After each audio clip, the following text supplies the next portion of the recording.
அனைவருக்கும் வணக்கம். நான் doctor MS Vishanandhini, Siddha physician, lotus women care hospitals, PCOS speciality centre, Saibaba colony, Coimbatore, KK Nagar, Chennai. இனியவை என்ற நிகழ்ச்சியில் தொடர்ந்து நம்ம பெண்கள் சார்ந்த பல ஆரோக்கிய குறிப்புகளை பார்த்துட்டே வரங்க. அந்த வகையில் இன்றைக்கி நம்ம சொல்லக்கூடியது, இந்த இளம் தம்பதியினர் நிறைய பேர் குழந்தை பாக்கியத்துக்காக முயற்சி பண்ணுறோம். ஆனால் இன்றைக்கி ரொம்ப யங் கப்புள்ஸ் 23, 25, 28 இந்த ஏஜில் இருக்க கப்புள்ஸே பார்த்திங்கன்னா, டாக்டர் நாங்கள் 2 இயர்ஸாக ட்ரை பண்ணுறோம், 3 இயர்ஸாக ட்ரை பண்ணுறோம், ஆனால் எங்களுக்கு பாப்பா ஆக மாட்டேங்குது, தங்க மாட்டேங்குது, தங்கி இறங்கிடுது, இதுக்கு என்ன காரணம்னு எங்களுக்கு தெரியலை. ஸோ இதற்கான தீர்வு பார்த்திங்கன்னா, ஒரு நம்ம செயற்கையான ஒரு கருத்தரிப்பு முறைக்கு போகணுன்னா ஒரு 35, 40, 45 வயதில் போகும்பொழுது ஒன்றும் தெரியலை. ஆனால் இயற்கையாக பிறக்கக்கூடிய வயதில் 22, 23 வயதிலேயே நாங்கள் அந்த மாதிரி ஒரு மருத்துவ முறையை நோக்கி போக வேண்டியதாக இருக்குது அப்படிங்கிற ஒரு விஷயம் நிறைய இளம் தம்பதியினரை பாதிக்கக்கூடிய ஒரு விஷயமாக இருக்குது. ஸோ இதுக்கான காரணங்கள் எல்லாம் என்ன, இயற்கையான கருத்தரிப்புக்கு உங்களை நீங்கள் எப்படி தயார்படுத்திக்கணும் அப்படிங்கிறத பற்றி எல்லாம் தான் நம்ம இன்னைக்கு பார்க்க போகிறோம். ஸோ என்ன காரணங்கள் இருக்கலாம் அப்படின்னு சொல்லி பார்த்தீங்கன்னா, ஃபர்ஸ்ட் விஷயம் பார்த்தீங்கன்னா, இன்றைக்கி பெண்களுக்கு இருக்கக்கூடிய ஹார்மோனல் இம்பேலன்ஸ்னு சொல்லக்கூடிய ஈஸ்ட்ரோஜன், ப்ரொஜெஸ்ட்ரான், டெஸ்டோஸ்டிரோன் இந்த மாதிரியான ஹார்மோன்களுடைய சீர்குலைவு, அதே மாதிரி தைராய்டு மாதிரியான பிரச்சனைகள், உடல் எடை அதிகமாகிறது, வயிறு, இடுப்பு, தொடை பகுதிகளில் எப்பெல்லாம் கொழுப்பு படிவம் அதிகமாகுதோ அப்போது கருப்பையினுடைய இயங்கு சக்தி பாதிக்கப்படுது. அதை தொடர்ந்து குழந்தை பாக்கியம் தள்ளி போகிறதுக்கான வாய்ப்பு இருக்குது.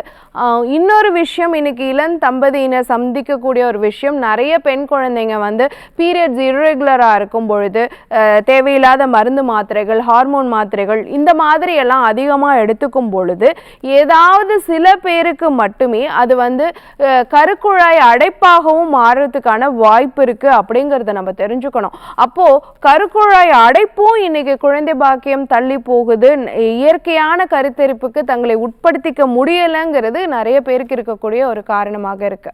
ஸோ இந்த கருக்குழாய் அடைப்பும் ஒரு காரணமாக இருக்கு. கர்ப்பப்பையில் உருவாகக்கூடிய நிறைய கட்டிகள் இன்னைக்கு இளம் குழந்தைங்களுக்கே பார்த்தீங்கன்னா சீட்லிங் ஃபைப்ராய்ட்ஸ்லாம் நம்ம பார்க்குறோம். 16, 17 வயது குழந்தைங்களுக்கெல்லாம் கூட வருது.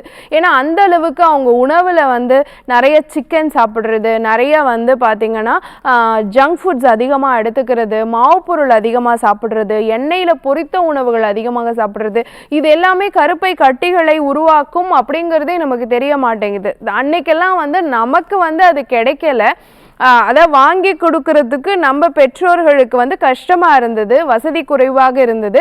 அதனால் 6 மாதத்திற்கு ஒரு முறை தான் அந்த உணவு பதார்த்தம் நமக்கு கிடைச்சிது. ஆனால் அதுதான் நமக்கு கிடைச்ச பாக்கியமாக இருந்தது. இன்றைக்கி நம்மளால் வாங்கி கொடுக்க முடியுது, நம்மளுடைய வசதி அதிகமாக இருக்குது. அதனால் குழந்தைங்களுக்கு அடிக்கடி இந்த உணவை நமக்கு கிடைக்காத உணவை நம்ம வாங்கி கொடுக்குறோம். ஆனால் இதுவே குழந்தைகளுடைய ஆரோக்கியத்தை சீர்குலைக்குது அப்படிங்கிறது பெற்றோர்கள் நம்மளுக்கு தெரிய மாட்டேங்குது. ஸோ பெண்களுக்கு இருக்கக்கூடிய இந்த கட்டிகள், கழலைகள், குறிப்பாக சாக்லேட் சிஸ்ட் மாதிரியான விஷயங்கள், ஃபைப்ராய்ட் மாதிரியான விஷயங்கள், இதையெல்லாமும் குழந்தை பாக்கியம் தள்ளி போகிறதுக்கு ஒரு காரணமாக இருக்குது. இன்றைக்கி மன அழுத்தம் அப்படிங்கிறது எல்லா தம்பதியினருக்கும் யூனிவர்சலாக இருக்கக்கூடிய ஒரு விஷயமாக இருக்குது. ஸோ மன அழுத்தம் ஒரு பெரிய காரணம். அதனால தான் இன்றைக்கி மருத்துவர்கள் ஏன்ஷியஸ் டு கன்சீவ்னே ஒரு டயக்னோசிஸ் கொடுக்க வேண்டிய ஒரு சூழ்நிலை இருக்குது. ஏன்னா கரெக்டாக 20 நாள் 22 நாள் வரைக்கும் அமைதியாக இருப்பாங்க பீரியட்ஸ் ஆகி. அந்த 23 டேஸ் கிராஸ் ஆயிடுச்சுன்னா 28 டேஸ்க்குள்ளே பீரியட்ஸ் வந்துருமோங்கிற ஒரு ஸ்ட்ரெஸ்ஸே அந்த பெண்களுக்கு ரொம்ப அதிகமாக இருக்குது. கணவன்மார்களும் சேர்ந்து ஸ்ட்ரெஸ் ஆவாங்க. கரெக்டாக பார்த்தீங்கன்னா அது தள்ளி போகிற பீரியட்ஸாக இருந்தால் கூட பீரியட்ஸ் கரெக்டான டேட்டுக்கு வந்துடும் அவங்களுடைய ஸ்ட்ரெஸ் காரணமாக. ஸோ இது ஒரு பெரிய காரணமாக இருக்குது. இன்னொன்று பார்த்தீங்கன்னா அன்னோன் ஈட்டியாலஜின்னு ஒரு விஷயம் இருக்குது. என்ன காரணம்னே தெரியலை, பீரியட்ஸ் மாதம் ஆனால் 28, 30 நாள் கரெக்டாக டான்னு வந்துடுது. ஆனால் கருத்தரிக்க முடியலை அப்படிங்கிறது நிறைய பெண்களுக்கு இருக்கக்கூடிய ஒரு பிரச்சனை. கணவன்மார்களுடைய உயிரணுக்கள் பாதிக்கப்படுறது ஒரு பிரச்சனை. பிரச்சனையாக இருக்குது.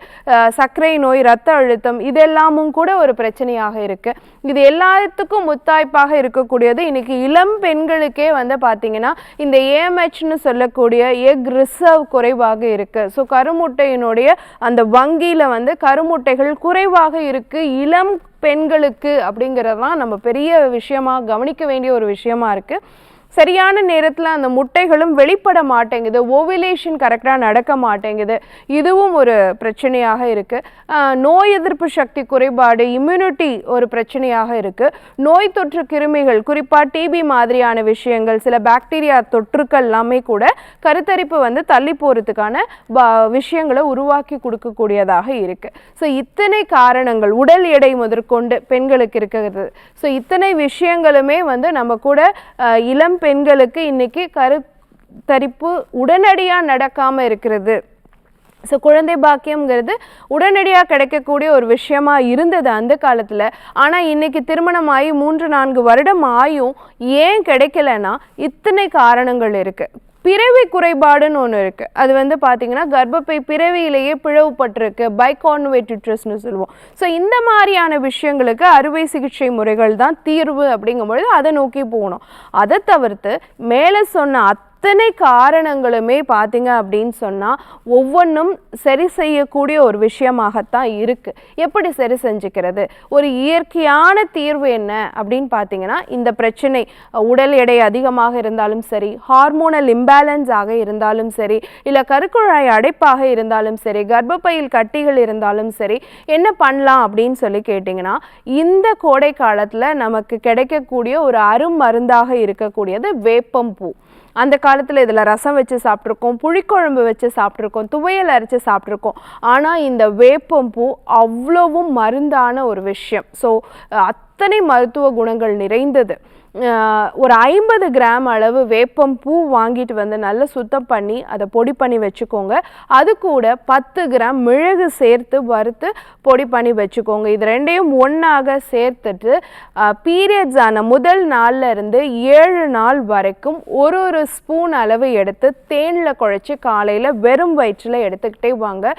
இந்த மாதிரி தொடர்ச்சியாக எடுக்கும் பொழுது கர்ப்பப்பையில் இருக்கக்கூடிய கிருமி தொற்றுக்கள் முதல், வாயு முதல், அதில் படியக்கூடிய கட்டிகள் கழலைகள் வரைக்கும் சித்தர்கள் வந்து கருப்பையில் பெண்களுக்கு ஏற்படக்கூடிய குற்றங்களாக சொல்லக்கூடிய 5 குற்றங்களும் நிவர்த்தியாகி பெண்கள் எளிமையாக கருமுட்டை வளர்ச்சியும் சீராக இருந்து நல்லபடியாக அது பதிஞ்சு வளரக்கூடிய தன்மையான இம்ப்ளான்டேஷனும் நடந்து ஆரோக்கியமான இயற்கையான கர்ப்பம் தரிக்க முடியும் இந்த வேப்பம் பூவை வைத்து.